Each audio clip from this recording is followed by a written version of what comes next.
नमस्कार दोस्तों, आप सभी का एक बार फिर से बहुत बहुत स्वागत है आपके अपने YouTube channel mamma and baby पर। तो दोस्तों, आज के जो वीडियो का टॉपिक है वो ये है कि आखिर क्यों करनी पड़ती है सिजेरियन डिलीवरी। दोस्तों, सभी महिलाएं चाहती हैं कि उसकी डिलीवरी नॉर्मल हो, और चाहे भी क्यों ना, क्योंकि सिजेरियन में काफ़ी सारी परेशानी होती है। जैसे कि अगर नॉर्मल डिलीवरी है तो आप हॉस्पिटल में एक दिन में छुट्टी हो जाती है, ज़्यादा से ज़्यादा 2 दिन में छुट्टी हो जाती है। लेकिन अगर आपका ऑपरेशन हुआ है, सी सेक्शन हुआ है, तो कम से कम आपको 4 से 5 दिन तक हॉस्पिटल में रखते हैं। उसके अलावा आपको ठीक होने में भी काफ़ी समय लग जाता है। नॉर्मल डिलीवरी अगर आपका होता है तो आप 2 महीने के अंदर पूरी तरीके से ठीक हो जाते हो। लेकिन अगर आपका सिजेरियन हुआ है तो कम से कम आपको 6 महीने का समय लग जाता है ठीक होने में। रीढ़ की हड्डी में आपको इंजेक्शन दिया जाता है जो कि आगे चल के दर्द का कारण बन सकता है। बहुत सारी महिलाओं को हवा चलने पे या फिर कभी कभी रीढ़ की हड्डी में दर्द की शिकायत हो जाती है, क्योंकि वहाँ पे इंजेक्शन लगता है। इस वजह से बहुत सारी महिलाओं को वहाँ दर्द हो जाता है। दोस्तों, कभी कभी डॉक्टर की भी और आपकी भी मजबूरी हो जाती है कि ना चाहते हुए भी सी सेक्शन करवाना पड़ता है, क्योंकि बच्चे की जान और आपकी जान को बचाने के लिए ये बहुत ज़रूरी हो जाता है। लेकिन दोस्तों, बहुत सारी महिलाएं ऐसी भी होती हैं, बहुत सारी फैमिली ऐसी होती है, महिलाएं नहीं पूरी फैमिली ऐसी होती है जो कि कोई खास दिन या फिर कोई खास त्यौहार पे लोग चाहते हैं कि उनका बच्चा हो जाए। जैसे कि जन्माष्टमी आने वाली होती है तो बहुत सारे लोग चाहते हैं कि ऑपरेशन करवा लें और जन्माष्टमी वाले दिन ही बच्चा कर लें, ताकि हमेशा ध्यान रहे कि जन्माष्टमी को पैदा हुआ है, या फिर नवरात्रि में, या फिर जो भी दीपावली में, जो भी बड़ा या अच्छा त्यौहार या जो भी लगता है उन्हें, उस दिन को करवाते हैं। बहुत सारे लोग दर्द से बचने के लिए भी ऑपरेशन करवा लेते हैं, ताकि उन्हें जो है नॉर्मल डिलीवरी का पेन ना सहना पड़े। तो इस वजह से बहुत सारे लोग ऑपरेशन करवा लेते हैं। उनकी बात हम नहीं करेंगे, जो लोग नहीं चाहते हैं उनका करना पड़ जाता है, उनके बारे में बात करते हैं। दोस्तों, ऐसा क्यों होता है, क्यों डॉक्टर्स को सी सेक्शन करना ही पड़ता है, इसके बारे में बात करते हैं। तो चलिए स्टार्ट करते हैं और जानते हैं कौन कौन से कारण हैं। तो सबसे पहला कारण होता है महिला का ब्लड प्रेशर हाई हो जाना या फिर दौरा पड़ना।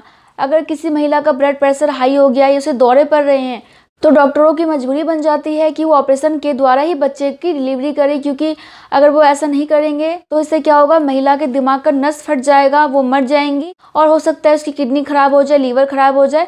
तो ये दिक्कत आ जाती है। इस वजह से अगर ब्लड प्रेशर हाई है या फिर दौरे पड़ रहे हैं तो भी मजबूरी में आके सी सेक्शन करना पड़ता है। उसके बाद जो नेक्स्ट कारण होता है वो होता है बच्चे का गंदा पानी पीना। दोस्तों, कई बार ऐसा होता है कि बच्चा पेट में ही गंदा पानी छोड़ देता है, जैसे कि मल मूत्र वगैरह छोड़ देता है, जिसे कि मेकोनियम कहते हैं, जिस वजह से कि बच्चे की जान को खतरा हो सकता है गंदा पानी पीने की वजह से। तो उस समय भी डॉक्टरों की मजबूरी बन जाती है कि जल्दी से जल्दी ऑपरेशन करके बच्चे को बाहर निकाला जाए।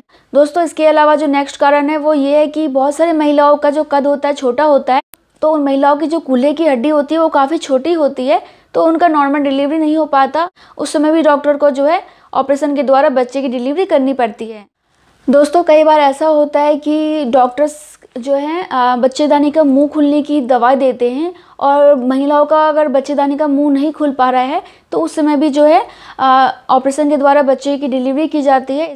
दोस्तों, इसके अलावा अगर महिला का ज़्यादा खून बह गया है तो भी ऑपरेशन के द्वारा बच्चे की डिलीवरी की जाती है।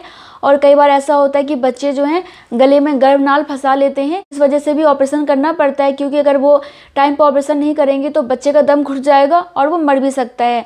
तो इस वजह से भी जो है ऑपरेशन करना पड़ता है। इसके अलावा बहुत बार जो बच्चे हैं सीधे नहीं हो पाते हैं, वो टेढ़े रहते हैं, मतलब कि बच्चे का मुंह नीचे आना चाहिए, लेकिन होता है क्या, बच्चे अपने मुंह नीचे नहीं करते, आड़े तिरछे हो जाते हैं या फिर पैर नीचे कर लेते हैं। तो उस वजह से भी डॉक्टर को सी सेक्शन करना ही पड़ता है।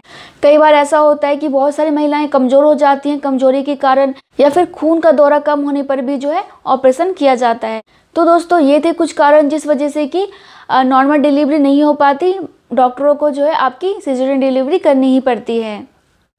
तो दोस्तों, अब हम कुछ भ्रम के बारे में बात करेंगे जो कि बहुत सारे लोग मानते हैं, लेकिन वो बिल्कुल भी सच नहीं है। तो वो क्या क्या है दोस्तों? बहुत सारे लोग मानते हैं कि अगर आप ज़्यादा घी खाओगे, ज़्यादा आप तला भुना खाओगे, ज़्यादा चिकनाई खाओगे तो इससे सर्जरी का खतरा कम हो जाएगा। लेकिन ऐसा कुछ भी नहीं है। अगर आपका ऑपरेशन होगा तो होगा ही।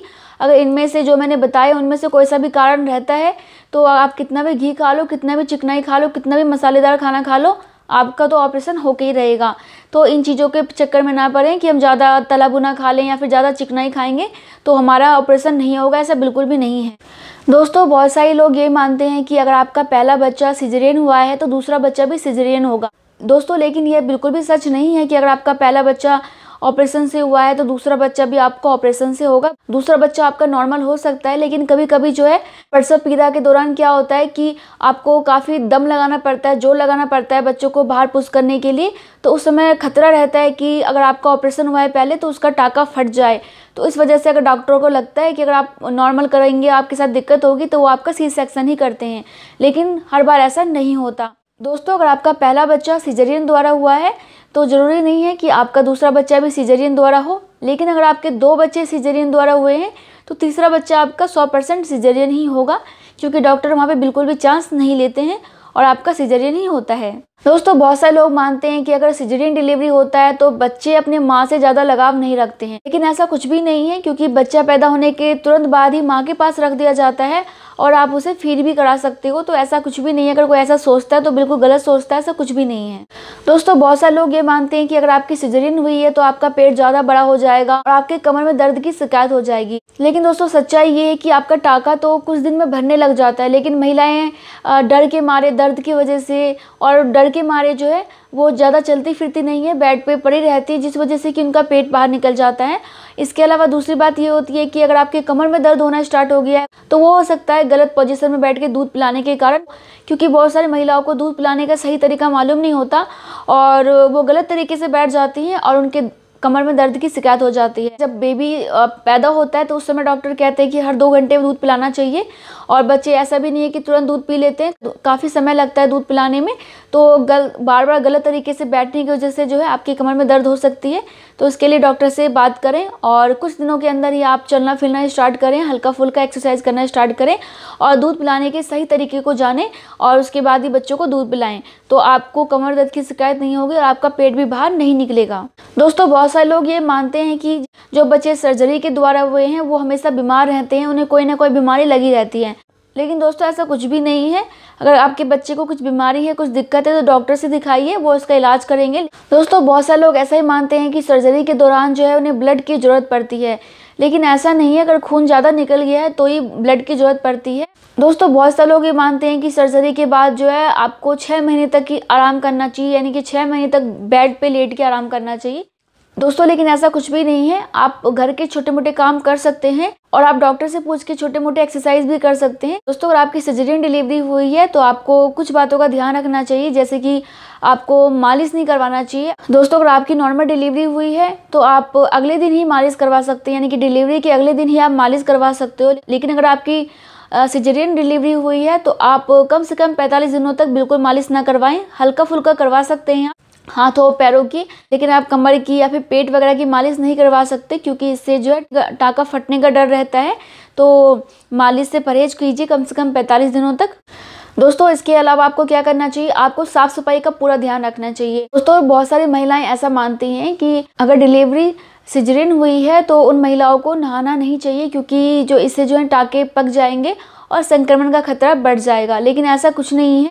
अगर कोई अपने शरीर की साफ सफाई का ध्यान नहीं रखेगा तो इससे संक्रमण का खतरा बढ़ जाता है। तो आप अपने डॉक्टर से पूछिए। वैसे डॉक्टर सबको बताते ही हैं कि कैसे साफ सफाई का ध्यान रखना है। जैसे भी डॉक्टर आपको बताते हैं साफ सफाई का ध्यान रखने के लिए, आपको वैसे ही साफ सफाई का ध्यान रखना है। दोस्तों, इसके बाद हम बात करते हैं ऑपरेशन के टाके के बारे में। उसमें आपको कैसे ध्यान रखना है। टाका जो है 6 से 7 दिनों के अंदर थोड़ा थोड़ा भरना स्टार्ट हो जाता है, लेकिन आपको 6 महीने तक जो कोई भी भारी सामान नहीं उठाना चाहिए और आपको कोई भारी काम नहीं करना चाहिए। दोस्तों, टाका जल्दी भरने के लिए आपको खट्टी चीजें जैसे कि नींबू हो गया, संतरा हो गया, मौसमी हो गया, ऐसी फलों का सेवन करना चाहिए जिसमें कि विटामिन सी अधिक मात्रा में हो। ये घाव को बढ़ने के लिए काफ़ी मददगार होते हैं, तो आप ऐसे फल को जरूर खाइए जिसमें विटामिन सी हो और वो खट्टे हों। दोस्तों, इसके बाद आपको ध्यान रखना चाहिए दवाइयों का। ऑपरेशन के बाद बहुत सारी महिलाओं को आयरन की, कैल्शियम की दवाइयाँ दी जाती हैं और जो भी आपके साथ दिक्कत होती है वो सभी दवाइयाँ दी जाती हैं। तो आपको अपनी दवाइयाँ टाइम पे खाना है। ऐसा नहीं है कि आयरन की दवाइयाँ आप ना खाओ या आप कैल्शियम की दवाइयाँ ना खाओ। अगर आप कैल्शियम की दवाइयाँ टाइम पे नहीं लेंगे तो इससे आपके कमर दर्द की शिकायत हो जाएगी, जोड़ों में दर्द की शिकायत हो जाएगी। तो कोशिश कीजिए जो भी डॉक्टर आपको दवाइयाँ दें आप उसे टाइम पे लें। इसके अलावा आपको क्या ध्यान रखना चाहिए, आपको पौष्टिक खाना लेना चाहिए। डिलीवरी के बाद जो है महिलाओं को आप हमेशा अच्छा खाना दें, प्रोटीन रिच डाइट दें जिसमें प्रोटीन की मात्रा अधिक हो, जैसे कि टोफू दीजिए, पनीर दीजिए, दही दीजिए, अंकुरित अनाज दे सकते हैं, दाल, बीन्स, हरी सब्जियां, जो भी पौष्टिकता से भरपूर चीज़ें होती हैं वो चीज़ें देनी चाहिए और ख़ास तौर से प्रोटीन रिच डाइट देनी चाहिए। ये काफ़ी ज़्यादा आपके लिए फ़ायदेमंद रहता है। अगर आपकी सिजेरियन डिलीवरी हुई है तो आपको छोटी मोटी बातें जो होती हैं उसका ध्यान रखना बहुत ज़रूरी हो जाता है, तभी आप जाके टाइम पे ठीक हो पाते हो और अपने शरीर को स्वस्थ कर पाते हो। और आप स्वस्थ रहोगे तो ही आप अपने बच्चे की देखभाल अच्छे से कर पाएंगे। अगर आप अस्वस्थ रहेंगे तो आपके बच्चे की देखभाल भी अच्छे से नहीं हो पाएगी, और आपको अपने बच्चे की देखभाल खुद ही करनी है, कोई और तो करेगा नहीं। सो इसलिए अच्छे से खाइए पीजिए, अपनी अच्छे से देखभाल कीजिए। तो दोस्तों आज के लिए बस इतना ही। आई होप कि आपको वीडियो पसंद आया होगा तो वीडियो को लाइक कर दीजिएगा, शेयर कीजिएगा और चैनल को सब्सक्राइब नहीं किया तो कर लीजिएगा। Thank you, bye.